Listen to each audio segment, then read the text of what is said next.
The Life and Adventures of Nicholas Nickleby by Charles Dickens. Chapter 51. The project of Mr. Ralph Nickleby and his friend approaching a successful issue becomes unexpectedly known to another party, not admitted into their confidence. In an old house, dismal, dark, and dusty, which seemed to have withered like himself, and to have grown yellow and shrivelled in hoarding him from the light of day as he had in hoarding his money, lived Arthur Gride. Meagre old chairs and tables of spare and bony make, and hard and cold as misers' hearts, were ranged in grim array against the gloomy walls. Attenuated presses, grown lank and lantern-jawed in guarding the treasures they enclosed, and tottering as though from constant fear and dread of thieves, shrunk up in dark corners whence they cast no shadows on the ground and seemed to hide and cower from observation. A tall grim clock upon the stairs, with long lean hands and famished face, ticked in cautious whispers, and when it struck the time in thin and piping sounds like an old man's voice, rattled as if it were pinched with hunger. No fireside couch was there to invite repose and comfort. Elbow chairs there were, but they looked uneasy in their minds, cocked their arms suspiciously and timidly, and kept upon their guard. Others were fantastically grim and gaunt, as having drawn themselves up to their utmost height and put on their fiercest looks to stare all comers out of countenance. Others again knocked up against their neighbours, or leant for support against the wall, somewhat ostentatiously, as if to call all men to witness that they were not worth the taking. The dark, square, lumbering bedsteads seemed built for restless dreams. The musty hangings seemed to creep in scanty folds together, whispering among themselves when rustled by the wind, their trembling knowledge of the tempting wares that lurked within the dark and tight-locked closets. From out the most spare and hungry room in all this spare and hungry house there came, one morning, the tremulous tones of old Gride's voice, as it feebly chirruped forth the fag end of some forgotten song of which the burden rang, "Rat-a-rant-and-too, throw the old shoe, and may the wedding be lucky," which he repeated, in the same shrill, quavering notes, again and again, until a violent fit of coughing obliged him to desist and to pursue in silence the occupation upon which he was engaged. This occupation was to take down from the shelves of a worm-eaten wardrobe a quantity of frowsy garments, one by one, to subject each to a careful and minute inspection by holding it up against the light, and after folding it with great exactness, to lay it on one or other of the two little heaps beside him. He never took two articles of clothing out together, but always brought them forth singly, and never failed to shut the wardrobe door and turn the key between each visit to its shelves. "The snuff-coloured suit," said Arthur Gride, surveying a threadbare coat. "Ah, did I look well in snuff-colour? Let me think." The result of his cogitations appeared to be unfavourable, for he folded the garment once more, laid it aside, and mounted on a chair to get down another chirping while he did so. "Young, loving, and fair, ah, what happiness is there! The wedding is sure to be lucky."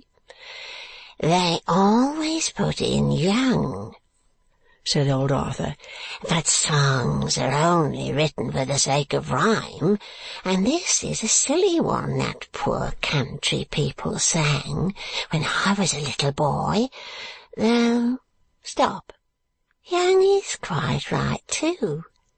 It means the bride, yes, it means the bride. Oh dear, that's good. That's very good, and true besides, quite true." In the satisfaction of this discovery, he went over the verse again, with increased expression, and a shake or two here and there. He then resumed his employment. "The bottle green," said old Arthur. The bottle green was a famous suit to wear, and I bought it very cheap at a pawnbroker's, and there was a tarnished shilling in the waistcoat pocket. To think that the pawnbroker shouldn't have known there was a shilling in it. I knew it. I felt it when I was examining the quality. Oh, what a dull dog of a pawnbroker. It was a lucky suit, too, this bottle green. The very day I put it on first, old Lord Mallowford was burnt to death in his bed, and all the post obits fell in. I'll be married in the bottle green. Peg, slide askew. I'll wear the bottle green. This call, loudly repeated twice or thrice at the room door, brought into the apartment a short, thin, weazen, blear-eyed old woman, palsy-stricken and hideously ugly, who, wiping her shrivelled face upon her dirty apron, inquired, in that subdued tone in which deaf people commonly speak, "Was that you a-calling? Only the clock a-striking. My hearing gets so bad, I never know which it is, but when I hear a noise, I know it must be one of you, because nothing else never stirs in this house." "Me, Peg, me," said Arthur Gride, tapping himself on the breast to render the reply more intelligible. "You, eh?" returned Peg. "What do you want?" "I'll be married in the bottle green," cried Arthur Gride. "It's a deal too good to be married in, master," rejoined Peg after a short inspection of the suit. "Haven't you got anything worse than this?" "Nothing that'll do," replied old Arthur. "Why not do?" retorted Peg. "Why don't you wear your everyday clothes like a man, eh?" "They ain't becoming enough, Peg," returned her master. "Not what enough?" said Peg. "Becoming." "Becoming what?" said Peg sharply. "Not becoming too old to wear?" Arthur Gride muttered an imprecation on his housekeeper's deafness as he roared in her ear. "Not smart enough. I want to look as well as I can." "Look!" cried Peg. "If she's as handsome as you say she is, she won't look much at you, master. Take your oath of that. And as to how you look yourself, pepper and salt, bottle green, sky blue, or tartan plaid will make no difference in you." With which consolatory assurance, Peg Sliderskew gathered up the chosen suit, and folding her skinny arms upon the bundle, stood mouthing and grinning and blinking her watery eyes like an uncouth figure in some monstrous piece of carving. "You're in a funny humour, aren't you, Peg?" said Arthur with not the best possible grace. "Why, isn't it enough to make me?" rejoined the old woman. "I shall soon enough be put out, though, if anybody tries to domineer it over me, and so I give you notice, master. Nobody shall be put over Peg Sliderskew's head after so many years. You know that, and so I needn't tell you. That won't do for me. No, nor for you. Try that once and come to ruin. "Oh, dear, I shall never try it," said Arthur Gride, appalled by the mention of the word. "Not for the world. It would be very easy to ruin me. We must be very careful, more saving than ever, with another mouse to feed. Only we mustn't let her lose her good looks, Peg, because I like to see 'em. Take care you don't find good looks come expensive," returned Peg, shaking her forefinger. "But she can earn money herself, Peg," said Arthur Gride, eagerly watching what effect his communication produced upon the old woman's countenance. "She can draw, paint, work all manner of pretty things for ornamenting stools and chairs, slippers, Peg, watch guards, hair chains, and 1,000 little dainty trifles that I couldn't give you half the names of. Then she can play the piano, and what's more, she's got one, and sing like a little bird. She'll be very cheap to dress and keep, Peg. Don't you think she will?" "If you don't let her make a fool of you, she may," returned Peg. "A fool of me?" exclaimed Arthur. "Trust your old master not to be fooled by pretty faces, Peg. No. Nor by ugly ones neither, Mrs. Sliderskew," he softly added by way of soliloquy. "You're saying something you don't want me to hear," said Peg. "I know you are." "Oh, dear, the devil's in this woman," muttered Arthur, adding with an ugly leer, "I said I trusted everything to you, Peg. That was all." "You do that, master, and all your cares are over," said Peg approvingly. "When I do that, Peg Sliderskew," thought Arthur Gride, "they will be." Although he thought this very distinctly, he durst not move his lips lest the old woman should detect him. He even seemed half afraid that she might have read his thoughts, for he leered coaxingly upon her as he said aloud, "Take up all loose stitches in the bottle green with the best black silk. Have a skein of the best and some new buttons for the coat, and this is a good idea, Peg, and one you like, I know, as I have never given her anything yet, and girls like such attentions. You shall polish up a sparkling necklace that I've got upstairs, and I'll give it her upon the wedding morning, clasp it round her charming little neck myself, and take it away again next day, and lock it up for her, Peg, and lose it. Who'll be made the fool of there, I wonder, to begin with? Peg?"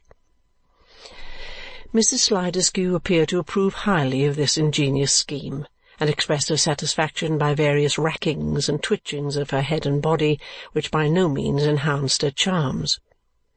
These she prolonged until she had hobbled to the door, when she exchanged them for a sour, malignant look, and twisting her under jaw from side to side, muttered hearty curses upon the future Mrs. Gride as she crept slowly down the stairs and paused for breath at nearly every one. "She's half a witch, I think," said Arthur Gride when he found himself again alone, "but she's very frugal, and she's very deaf. Her living costs me next to nothing, and it's no use her listening at keyholes, for she can't hear. She's a charming woman for the purpose, a most discreet old housekeeper, and worth her weight in copper."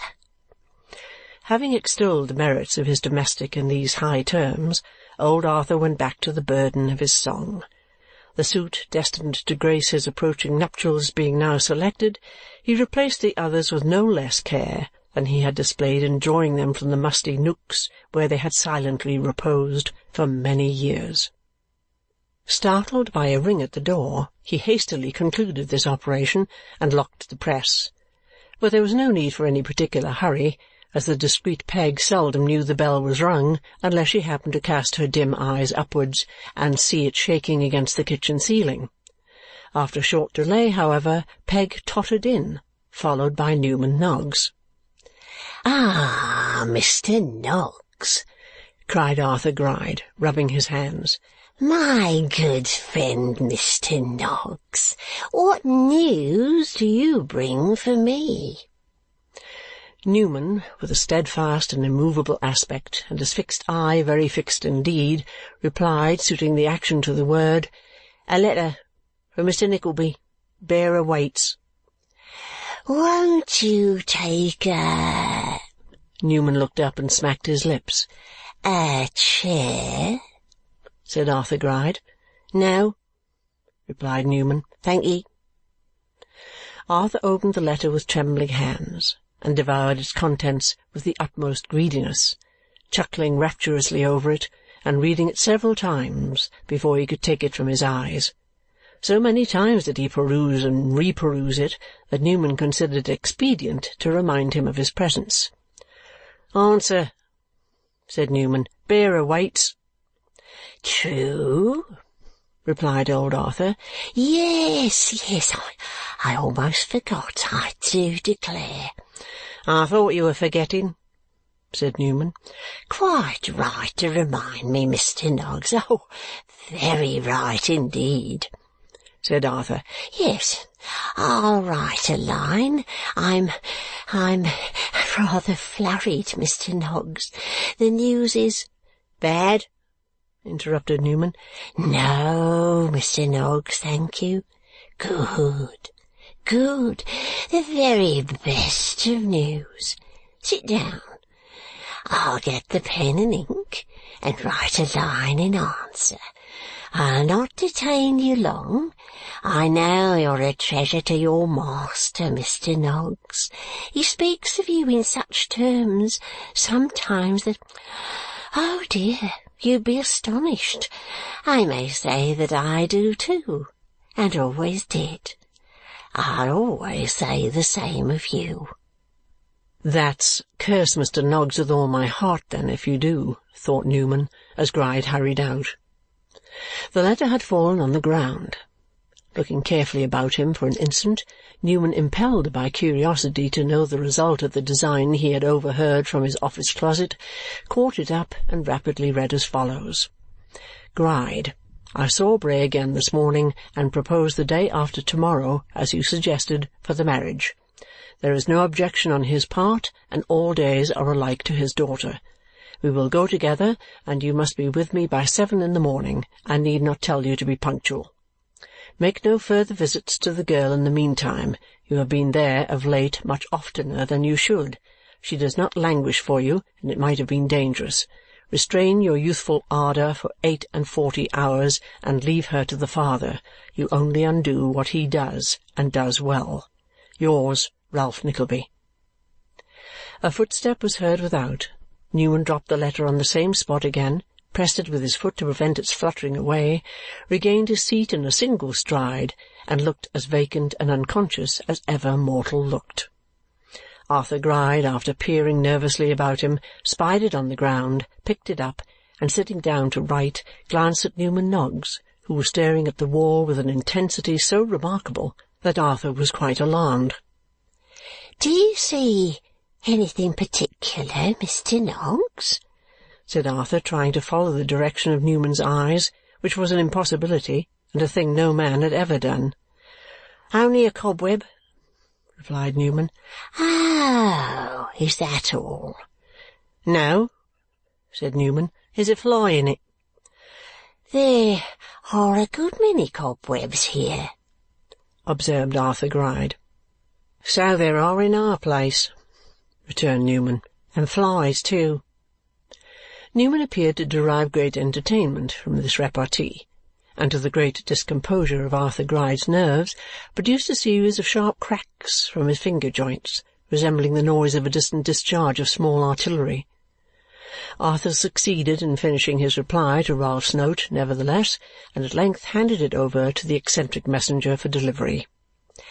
"That's it, Mr. Noggs," said Gride.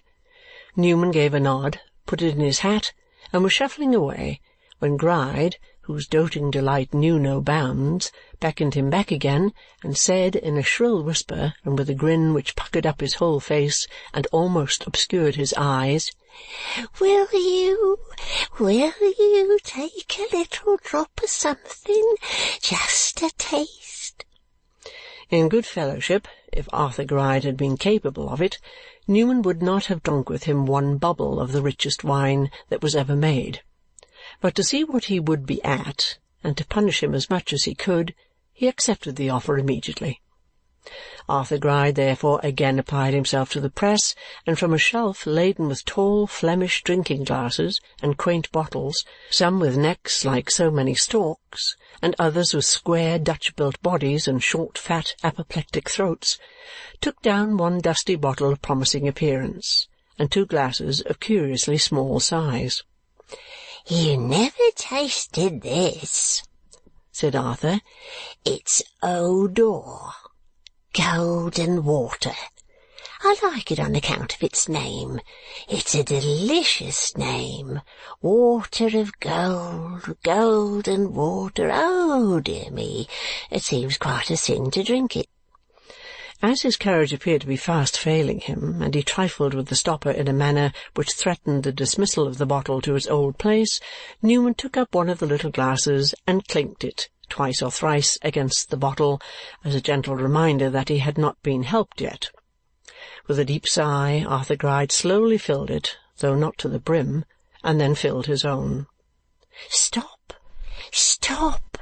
Don't drink it yet," he said, laying his hand on Newman's. "It was given to me 20 years ago, and when I take a little taste, which is very seldom, I like to think of it beforehand and tease myself. We'll drink a toast. Shall we drink a toast, Mr. Noggs?" "Ah," said Newman, eyeing his little glass impatiently. "Look sharp. Bear awaits." "Why, then, I'll tell you what," tittered Arthur. We'll drink a lady." "The ladies," said Newman. No, Mr. Noggs," replied Gride, arresting his hand. "A lady. You wonder to hear me say a lady. I know you do. Here's little Madeline. That's the toast, Mr. Noggs. Little Madeline." "Madeline," said Newman, inwardly adding, "and God help her." The rapidity and unconcern with which Newman dismissed his portion of the golden water had a great effect upon the old man, who sat upright in his chair and gazed at him open-mouthed as if the sight had taken away his breath. Quite unmoved, however, Newman left him to sip his own at leisure or to pour it back again into the bottle if he chose, and departed after greatly outraging the dignity of Peg Sliderskew by brushing past her in the passage without a word of apology or recognition. Mr. Gride and his housekeeper, immediately on being left alone, resolved themselves into a committee of ways and means, and discussed the arrangements which should be made for the reception of the young bride. As they were, like some other committees, extremely dull and prolix in debate, this history may pursue the footsteps of Newman Noggs, thereby combining advantage with necessity. For it would have been necessary to do so under any circumstances, and necessity has no law, as all the world knows. "You've been a long time," said Ralph when Newman returned. "He was a long time," replied Newman. "Bah!" cried Ralph impatiently. "Give me his note, if he gave you one, his message if he didn't, and don't go away. I want a word with you, sir." Newman handed in the note and looked very virtuous and innocent while his employer broke the seal and glanced his eye over it. "He'll be sure to come," muttered Ralph as he tore it to pieces. "Why, of course, I know he'll be sure to come. What need to say that? Noggs." "Pray, sir." What man was that with whom I saw you in the street last night?" "I don't know," replied Newman. "You had better refresh your memory, sir," said Ralph with a threatening look. "I tell you," returned Newman boldly, "that I don't know. He came here twice and asked for you. You were out. He came again. You packed him off yourself. He gave the name of Brooker." "I know he did," said Ralph. "What then?" "What then? Why, then he lurked about and dogged me in the street. He follows me night after night and urges me to bring him face to face with you. As he says, he has been once, and not long ago either. He wants to see you face to face, he says, and you'll soon hear him out, he warrants." "And what say you to that?" inquired Ralph, looking keenly at his drudge. "That it's no business of mine, and I won't. I told him he might catch you in the street if that was all he wanted. But no, that wouldn't do. You wouldn't hear a word there, he said. He must have you alone in a room with the door locked, where he could speak without fear, and you'd soon change your tone and hear him patiently." "An audacious dog!" Ralph muttered. "That's all I know," said Newman. "I say again, I don't know what man he is. I don't believe he knows himself. You've seen him. Perhaps you do." "I think I do," replied Ralph. "Well," retorted Newman sulkily, "don't expect me to know him too, that's all. You'll ask me next why I never told you this before. What would you say if I was to tell you all that people say of you? What do you call me when I sometimes do? Brute, ass, and snap at me like the dragon." This was true enough, though the question which Newman anticipated was in fact upon Ralph's lips at the moment. "He is an idle ruffian," said Ralph, "a vagabond from beyond the sea where he travelled for his crimes, a felon let loose to run his neck into the halter, a swindler who has the audacity to try his schemes on me who know him well. The next time he tampers with you, hand him over to the police for attempting to extort money by lies and threats, do you hear, and leave the rest to me. He shall cool his heels in a jail a little time, and I'll be bound he looks for other folks to fleece when he comes out. You mind what I say, do you?" "I hear," said Newman. "Do it, then," returned Ralph, "and I'll reward you. Now, you may go." Newman readily availed himself of the permission, and, shutting himself up in his little office, remained there in very serious cogitation all day. When he was released at night, he proceeded with all the expedition he could use to the city, and took up his old position behind the pump to watch for Nicholas. For Newman Noggs was proud in his way, and could not bear to appear as his friend before the brothers Cheeryble in the shabby and degraded state to which he was reduced. He had not occupied this position many minutes when he was rejoiced to see Nicholas approaching, and darted out from his ambuscade to meet him. Nicholas, on his part, was no less pleased to encounter his friend, whom he had not seen for some time, so their greeting was a warm one.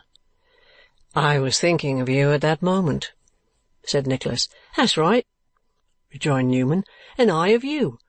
I couldn't help coming up to-night, I say. I think I'm going to find out something." "And what may that be?" returned Nicholas, smiling at this odd communication. "I don't know what it may be. I don't know what it may not be," said Newman. "It's some secret in which your uncle is concerned, but what I've not yet been able to discover, although I have my strong suspicions. I'll not hint 'em now, in case you should be disappointed." "I disappointed?" cried Nicholas. "Am I interested?" "I think you are," replied Newman. "I have a crochet in my head that it must be so. I have found out a man who plainly knows more than he cares to tell at once, and he has already dropped such hints to me as puzzle me. I say, as puzzle me," said Newman, scratching his red nose into a state of violent inflammation and staring at Nicholas with all his might and main meanwhile. Admiring what could have wound his friend up to such a pitch of mystery, Nicholas endeavoured by a series of questions to elucidate the cause, but in vain.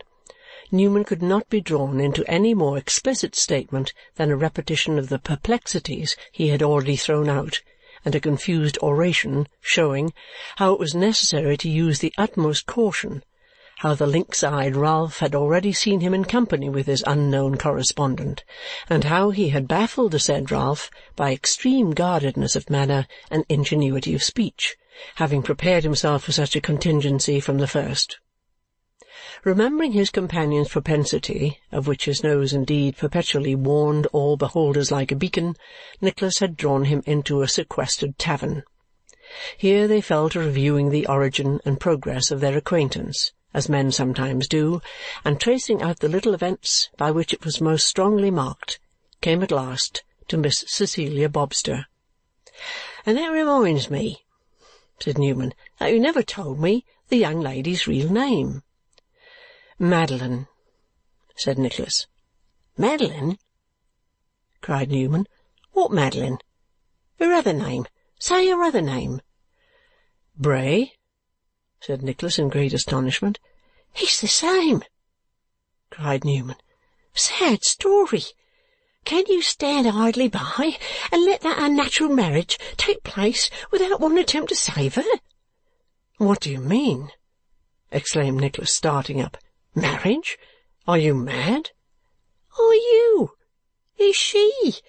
Are you blind, deaf, senseless, dead?" said Newman. "Do you know that within one day, by means of your Uncle Ralph, she will be married to a man as bad as he, and worse, if worse there is? Do you know that within one day she will be sacrificed, as sure as you stand there alive, to a hoary wretch, a devil born and bred, and grey in devil's ways?" "Be careful what you say," replied Nicholas. "For heaven's sake, be careful. I am left here alone, and those who could stretch out a hand to rescue her are far away. What is it that you mean?" "I never heard her name," said Newman, choking with his energy. "Why didn't you tell me? How was I to know? We might at least have had some time to think." "What is it that you mean?" cried Nicholas. It was not an easy task to arrive at this information, but after a great quantity of extraordinary pantomime, which in no way assisted it, Nicholas, who was almost as wild as Newman Noggs himself, forced the latter down upon his seat and held him down until he began his tale. Rage, astonishment, indignation, and a storm of passions rushed through the listener's heart as the plot was laid bare. He no sooner understood it all than, with a face of ashy paleness and trembling in every limb, he darted from the house. "Stop him!" cried Newman, bolting out in pursuit. "He'll be doing something desperate. He'll murder somebody. Hallo! There! Stop him! Stop him! Stop thief! Stop thief!" End of chapter 51.